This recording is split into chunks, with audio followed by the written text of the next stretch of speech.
அஸ்ஸலாமு அலைக்கும். உள்ளச்சத்துடன் தொழுபவர்களின் உயர்வு. நல்ல முறையில் உள்ளச்சத்தோடு தொழுபவர்களை பற்றி அல்லாஹ் குர்ஆனில் கீழ்க்கண்டவாறு கூறுகிறான். நிச்சயமாக முஃமின்கள் வெற்றியடைந்து விட்டனர். அவர்கள் எத்தகையோர் என்றால், தம் தொழுகையை உள்ளச்சத்தோடு நிறைவேற்றுவார்கள். அவர்கள் வீணான வேலையை விட்டு விலகியிருப்பார்கள். அவர்கள் ஜக்காத்தும் கொடுத்து விடுவார்கள். அவர்கள் தங்களின் வெட்கஸ்தலங்களை பாதுகாத்து கொள்வார்கள். எனினும் தங்களின் மனைவிகளையும் நல்ல முறையில் நடத்துவார்கள். இதற்கு புறம்பானதை எவரேனும் விரும்பினால் அவர்கள் எல்லை மீறியவர்கள் ஆவார்கள்.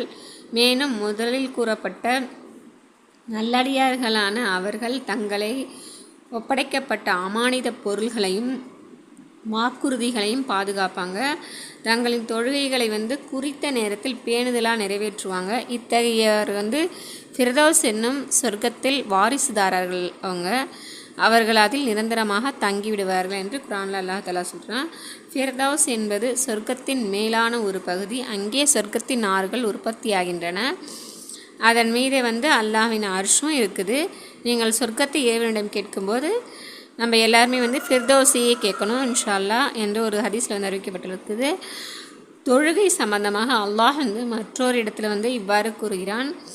இன்னஹா ல கபீரத்துன் இல்லா அலல் ஹஷீன் அல்லதீன யலுன்னூன அன்னஹும் முலாகு ரப்பிஹிம் வ அன்னஹும் இலைஹி ராஜிஊன். தங்களுடைய இறைவனை நிச்சயமாக சந்திப்போம் என்றும் அவனிடத்திலேயே நிச்சயமாக செல்வோம் என்றும் நம்பிக்கை கொண்ட பயபக்தியார்களை தவிர மற்றவர்களுக்கு இந்த தொழுகை மிக சிரமமாகவே இருக்கும். இத்தகைய மனிதர்கள் புகழ்ந்து அல்லாஹ் இன்னொரு இடத்துலையும் சொல்லியிருக்கான்.